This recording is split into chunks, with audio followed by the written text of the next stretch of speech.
Hello friend, स्वागत है आपका अपने चैनल आज क्लास में। आज के इस वीडियो में सामाजिक विज्ञान के काफी महत्वपूर्ण 10 लघु उत्तरीय प्रश्न हम आपको बताएंगे। और ये जो 10 लघु उत्तरीय प्रश्न है ये आपके फाइनल बोर्ड परीक्षा के लिए काफी महत्वपूर्ण है। तो एक भी प्रश्न आप लोग स्किप मत कीजिएगा, वीडियो को प्लीज आप लोग शुरू से लेके अंत तक देखिएगा। और चैनल को अभी तक आप सब्सक्राइब नहीं किए हैं तो चैनल को सब्सक्राइब कर लीजिएगा। और सब्सक्राइब करने के बाद एक बेल आइकन आता है तो बेल आइकन को दबा के ऑल पे कर लीजिएगा, ताकि जब भी लाइव क्लास हो तो आपके पास नोटिफिकेशन पहुंचता रहे। तो आइए शुरू करते हैं पहले नंबर प्रश्न से। तो पहला नंबर प्रश्न है कि कृषि जनित उद्योग से क्या तात्पर्य है। काफी महत्वपूर्ण प्रश्न है। यहाँ पे आपको बताना है कि कृषि जनित उद्योग से क्या तात्पर्य है। तो आइए इसका उत्तर देख लेते हैं। ऐसे उद्योग जो कृषि के उत्पादनों पर आश्रित होते हैं अथवा जिनके उत्पादन में कृषि क्षेत्र से कच्चा माल आता है उसे कृषि जनित उद्योग कहते हैं। तो कृषि जनित उद्योग किसे कहते हैं? तो ऐसा उद्योग जो कृषि के उत्पादनों पर आश्रित होता है या जिनके उत्पादन में कृषि क्षेत्र से कच्चा माल आता है उसे कृषि जनित उद्योग कहते हैं। जैसे यहाँ पे देखिए चीनी उद्योग, तो चीनी उद्योग में चीनी किससे बनता है? गन्ना से बनता है। और गन्ना कहाँ से आता है? तो कृषि क्षेत्र से आता है। तो जो चीनी उद्योग होगा ये कृषि जनित उद्योग होगा। और यहाँ पे देखिए टमाटर सॉस उद्योग, तो इसमें जो सॉस बनता है वो टमाटर से बनता है। और टमाटर कहाँ से आता है? तो कृषि क्षेत्र से आता है। तो टमाटर सॉस उद्योग ये कृषि जनित उद्योग होगा। तो उम्मीद करते हैं ये प्रश्न आपको काफी अच्छी तरीके से समझ में आ गया होगा कि कृषि जनित उद्योग से क्या तात्पर्य है। तो ऐसा उद्योग जो कृषि के उत्पादनों पर आश्रित होते हैं या जिनके उत्पादन में कृषि क्षेत्र से कच्चा माल आता है उसे कृषि जनित उद्योग कहते हैं। जैसे यहाँ पे देखिए चीनी उद्योग और टमाटर सॉस उद्योग। तो उम्मीद करते हैं ये प्रश्न आपको काफी अच्छी तरीके से समझ में आ गया होगा। आइए देखते हैं अगला प्रश्न 2 नंबर प्रश्न है कि विकसित देश तथा अविकसित देश में अंतर लिखे। काफी महत्वपूर्ण प्रश्न है। यहाँ पे आपको विकसित देश तथा अविकसित देश में अंतर लिखना है। तो आइए इसका उत्तर देख लेते हैं। विकसित देश तथा अविकसित देश में अंतर निम्नलिखित है। एक बगल आप लोग लिखिएगा विकसित देश और दूसरे बगल आप लोग लिखिएगा अविकसित देश और एक एक करके अंतर स्पष्ट कर दीजिएगा। तो आइए देखते हैं। पहला अंतर, विकसित देशों की प्रति व्यक्ति आय अधिक होती है। जो विकसित देश होते हैं इनकी जो प्रति व्यक्ति आय होती है वो अधिक होती है। और इसमें देख लीजिए अविकसित देशों की प्रति व्यक्ति आय कम होता है। जो अविकसित देश होते हैं इनकी जो प्रति व्यक्ति आय होती है वो कम होती है, जबकि जो विकसित देश होते हैं इनकी प्रति व्यक्ति आय अधिक होती है। तो ये हो गया पहला अंतर। आइए देखते हैं दूसरा अंतर,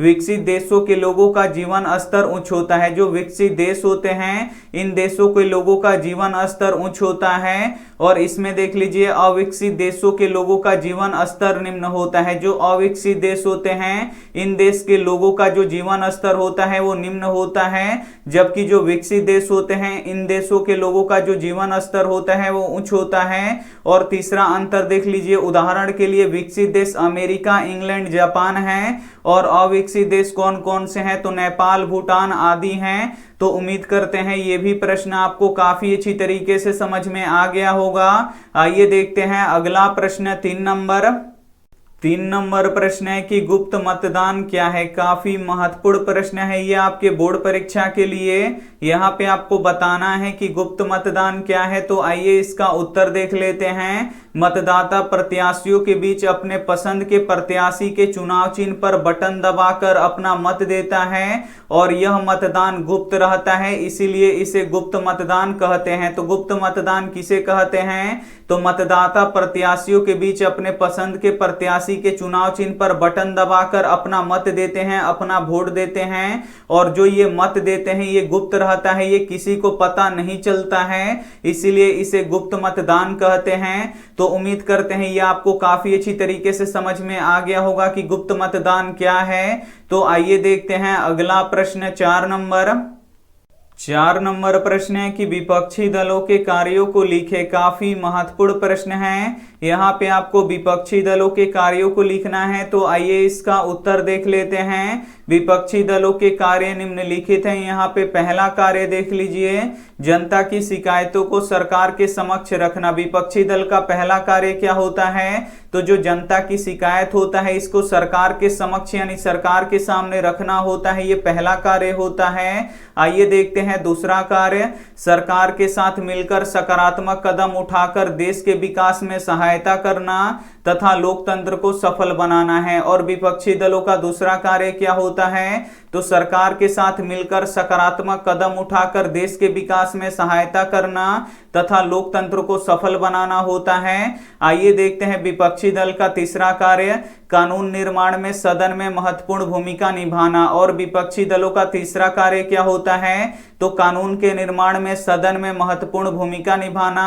और चौथा कार्य होता है कि चुनावों के बीच सत्तारूढ़ दलों पर नियंत्रण रखना। और विपक्षी दलों का चौथा कार्य क्या होता है? तो चुनावों के बीच सत्तारूढ़ दलों पर नियंत्रण रखना होता है। तो उम्मीद करते हैं ये भी प्रश्न आपको काफी अच्छी तरीके से समझ में आ गया होगा। आइए देखते हैं अगला प्रश्न 5 नंबर।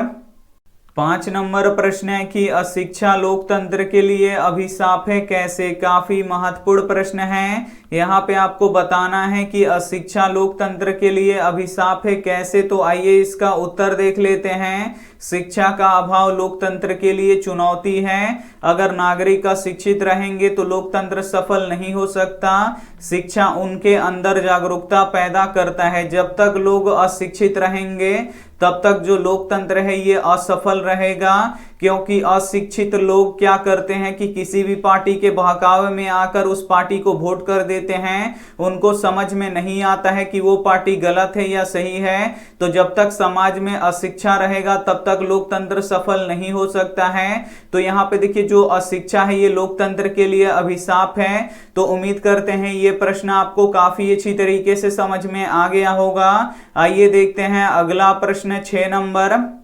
6 नंबर प्रश्न है कि दांडी यात्रा का क्या उद्देश्य था? काफी महत्वपूर्ण प्रश्न है। यहाँ पे आपको बताना है कि दांडी यात्रा का क्या उद्देश्य था। तो आइए इसका उत्तर देख लेते हैं। दांडी यात्रा का उद्देश्य समुद्र के तट पर पहुंचकर समुद्र के पानी से नमक बनाकर नमक कानून का उल्लंघन कर सरकार को बताना था कि नमक पर बढ़ाया गया कर अनुचित फैसला है। साथ ही यह सरकार के खिलाफ सविनय अवज्ञा आंदोलन के शुरुआत का भी संकेत देना था। तो दांडी यात्रा का उद्देश्य क्या था? तो दांडी यात्रा का उद्देश्य समुद्र के तट पर पहुंचकर समुद्र के पानी से नमक बनाकर नमक कानून का उल्लंघन करना था और साथ में सरकार को बताना था कि जो आप नमक पर कर बढ़ाए हैं वो अनुचित फैसला है। साथ ही यह सरकार के खिलाफ सविनय अवज्ञा आंदोलन के शुरुआत का भी संकेत देना था। तो उम्मीद करते हैं ये प्रश्न आपको काफी अच्छी तरीके से समझ में आ गया होगा। आइए देखते हैं अगला प्रश्न 7 नंबर।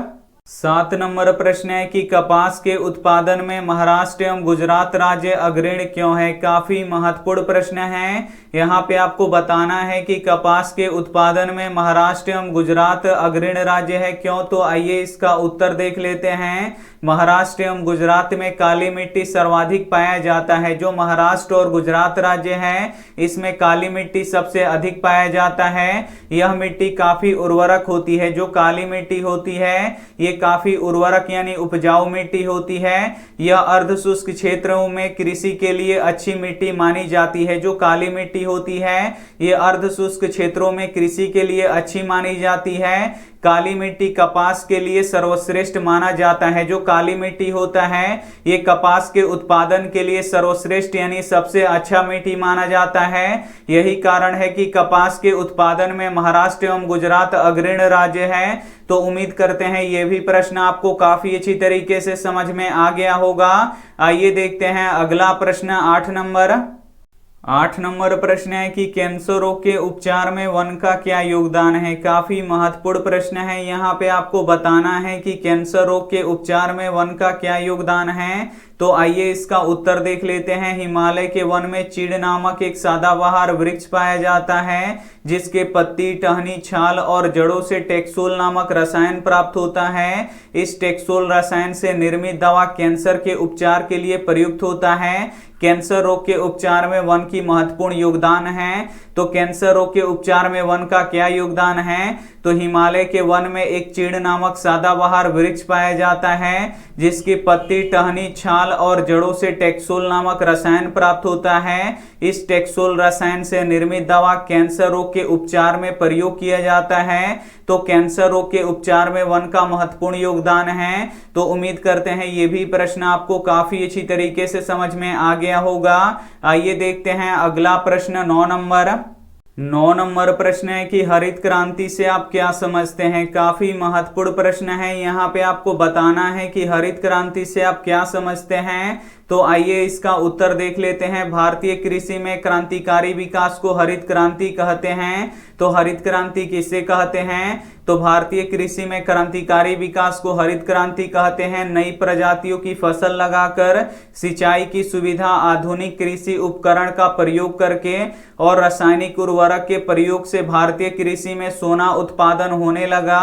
कृषि में आई इस बदलाव को हरित क्रांति कहते हैं। हरित क्रांति का प्रभाव सबसे अधिक गेहूं पर पड़ा। तो हरित क्रांति से आप क्या समझते हैं? तो भारतीय कृषि में क्रांतिकारी विकास को ही हरित क्रांति कहते हैं। इसमें नई प्रजाति की फसल लगाकर, सिंचाई की सुविधा, आधुनिक कृषि उपकरणों का प्रयोग करके, रासायनिक उर्वरक के प्रयोग से भारतीय कृषि में सोना उत्पादन होने लगा, यानी बहुत मात्रा में अनाज उत्पादन होने लगा।